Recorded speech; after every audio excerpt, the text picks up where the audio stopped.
What's up, dudes? So I'm back with another video. Today we are talking Fear Factory. I thought, obviously, after last week's announcement that they would be playing down at Festival 2024, I thought I would rank their albums from worst to best. Fear Factory have been one of my favourite metal bands for at least 20 years. I know quite a lot about the band. A lot of these albums I hadn't listened to in some time. Some of them obviously I listen to on the regular, so I'm more up to date with. So it was great to go back through all of them, listen to them all through sort of as one, and then make my judgments on what's good and what's bad. So hopefully, if you're a fan of Fear Factory already, this will sort of relight the fire of being a Fear Factory fan before download. If you're not a Fear Factory fan, hopefully this might get you in the mood to listen to them and hopefully become a fan before next year's download. So yeah, before we go any further though, I will make a playlist. The link will be in the description. This will contain all of the best songs, I think, from each album in one giant Fear Factory playlist. So hopefully you guys can listen to that, enjoy it, and get into some Fear Factory before download next year. So yeah, let's get on with it. Before we start, I'm just going to give you guys a little bit of history on the band, just tell you a little bit about them, what kind of music and genre they are, obviously they cover, and just a little bit of reference so you have that going into the albums themselves.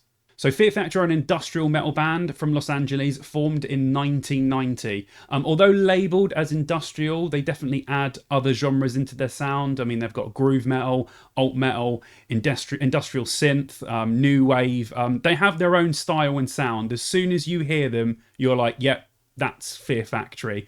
They take a lot of inspiration and themes from science fiction, films like Dune, Terminator, Blade Runner, Videodrome, and others completely. A lot of them take shape in concept albums with stories throughout the releases. The band released most of their early work through, obviously, the legendary metal label Roadrunner Records, but they are currently on Nuclear Blast, which is also a really good record label.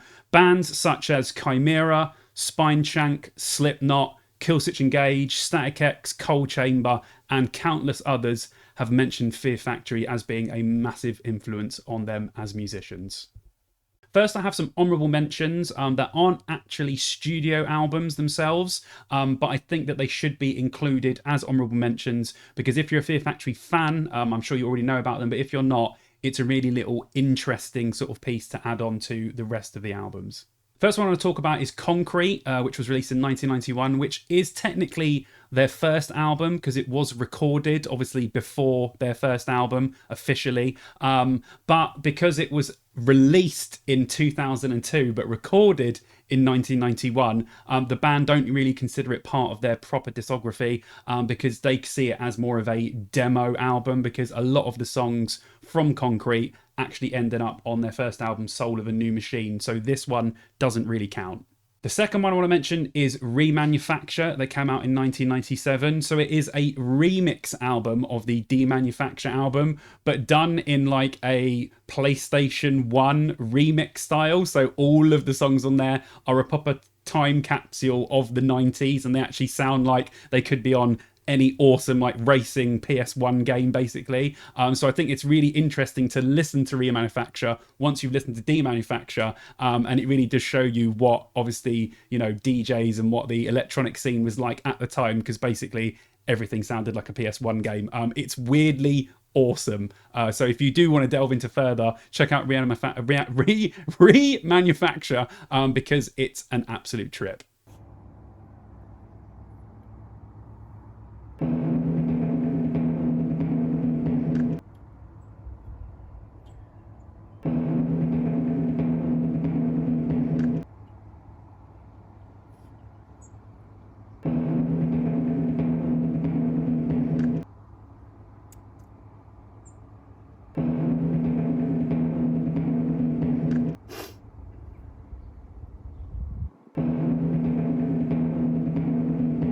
Yeah!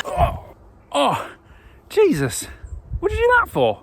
Make sure you subscribe to the channel. All right, I'll subscribe. I'll subscribe. Good, then just subscribe. Bye. Bye?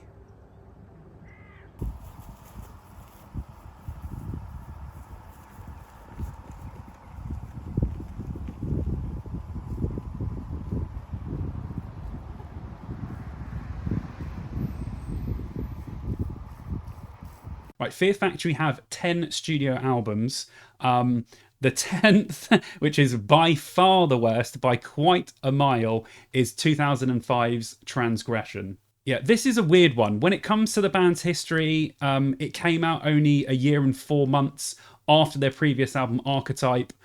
Due to pressure at the time from the label, the band had gone from a window of 4 months to only having a month and a half to record and release the album. So pretty much meaning that we got a half-finished album where all the songs are, not fully cooked. I mean, it literally sounds like a load of demos.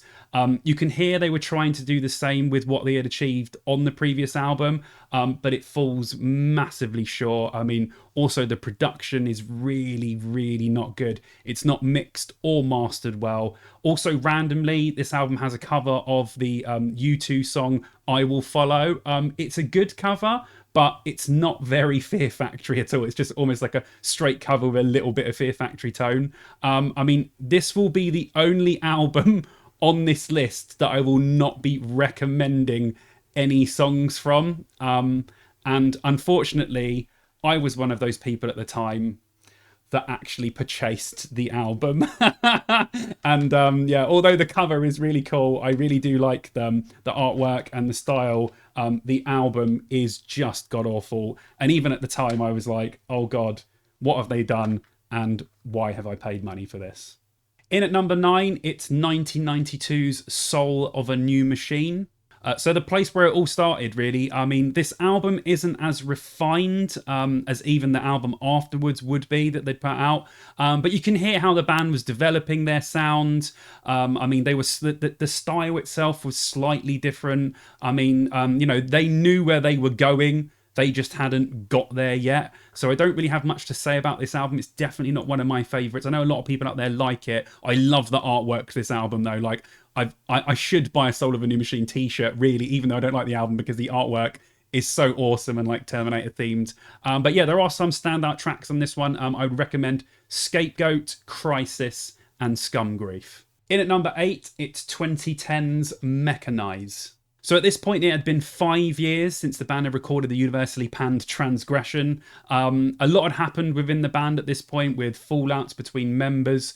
So it's no coincidence that they returned with a super angry, heavy as hell album. I mean, it's pretty standard Fear Factory, but after the previous album that they, they had to find some way to get the fans back on board and to sort of be themselves again. So although it's not my favourite Fear Factory album, there still are some great tracks in this album, and it is just relentlessly heavy as hell all the way through. The standout tracks for me being Power Shifter, Oxidizer, and Designing the Enemy. In at number 7, it is 2012's The Industrialist. So wanting to build on what they did on the previous album, Mechanized, that I just mentioned, the band decided to go with a concept album, something they actually hadn't done since 2001's Digimortal.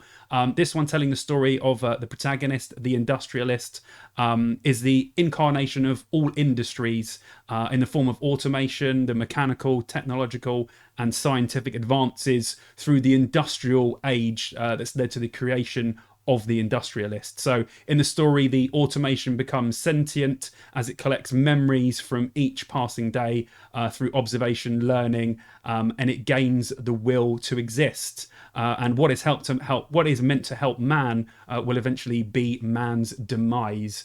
This is definitely a step up from Mechanize, in my opinion. The songs are better crafted, they have more melody, more definition, the production's slightly better, and it has some absolutely great standout tracks for me. Recharger, New Messiah, Fear Campaign, and God Eater are all just absolutely incredible Fear Factory tracks. In at number 6, we have 2021's Aggression Continuum. So the band's most recent album, I mean, it only came out in 2021. It's a great one. Carrying on from where they left off on Genexus. Again, an amazingly produced and sounding album. This could be the best Burton harsh vocal album. I mean, they are just solid. The album itself is solid all the way through, with some really great moments sprinkled over it. A very high note for Burton to end his journey with the band on. It's just a really, really good album. It's so recent, so awesome. Standout tracks for me on this one are Recode, Disruptor, Purity, Fuel Injected Suicide Machine, and Monolith. But I do recommend listening to the whole album because it's awesome. In at number 5, it's 2001's Digimortal. On this album, the band was asked to move in a more accessible direction, mainly due to the commercial success of the previous album, Obsolete. Not necessarily a bad thing. This is still a great album with great grooves, a lot of melody in the vocals. This might be the best place to start if you want to delve into the world of Fear Factory and actually listen to the album. The album didn't start out apparently as a concept album, but evolved into continuing the story that was going on during Obsolete. This record contains a futuristic story about man and machine merging into one. The surviving humans and machines realize that they have to depend on each other if they are going to continue on. It's just a really, really great sounding album. Even has a little bit of that sort of new metal tone. It's very much of the time, but in a good way. Standout tracks for me on this one: What Will Become, Digimortal, No One, Linchpin, and Invisible Wounds. But again, I recommend listening to the whole album because it's awesome. In at number 4, getting into the nitty gritty now, it's 2004's Archetype. So after the more sort of commercially pushed Digimortal, the band went back to a much looser feel on this album. It feels a lot less robotic than any of their other releases, although keeping the elements that still are Fear Factory. This album has a great sound and feel. It definitely stands out in the catalogue.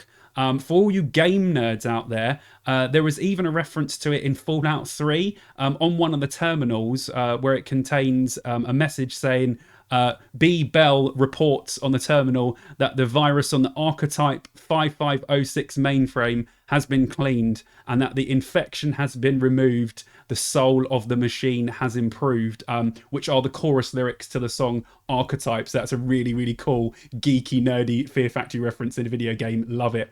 Standout tracks for me on this are Slave Labour, Cyber Waste, Drones, Archetype, and Bite the Hand That Feeds. But again, just like the rest of these albums, I'm going to say I do recommend listening to the whole album because as a whole, it is absolutely awesome. In at number 3, it's 2015's Genexus. From production to the performances, this is a top-notch Fear Factory album. Somehow heavier than some of their other albums, yet more accessible. The album literally makes it sound like your speakers could explode at any second.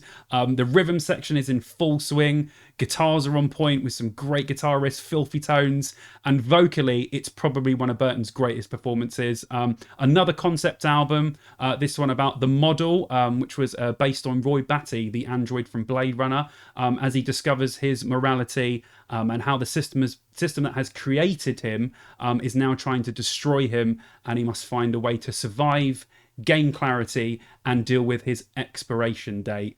Just an absolutely tour de force Fear Factory album from start to finish. You know, you've got slower tracks on there, dreamier songs, really, really heavy songs. It is just absolutely amazing. Standout tracks for me are Dielectric, Soul Hacker, Church of Execution, Regenerate, and Expiration Date. But again, listen to this whole album. It's so sick. Now, the next 2 albums could go in any order for me, but today I've picked them to go in this order. So in at number 2, it's 1995's Demanufacture. This is the place where the band really makes their sound known. You know, from the first album to this is a massive step up into what Fear Factory actually are. I mean, from the first kick pattern that starts off the album, you know it's going to be good. If Terminator was a metal album, it would be this album. There's literally, you know, sounds from Terminator, the feel of the Terminator movies, all rounded around this album. The album tells the story of man versus machine. It's drowned in synths, great guitar riffs, an absolute beast of a rhythm section and vocals. I mean, it's a stellar album, an absolutely classic metal album. Standout tracks for me on this one: Demanufacture, Replica, New Breed, and Piss Christ. But please listen to this album. It is an absolute classic. And coming in at number 1, it's 1998's Obsolete. This being the band's first concept album with an overall, you know, story arc. The album tells a story of Conception 5, which takes place in a future world where mankind is rendered obsolete by machines.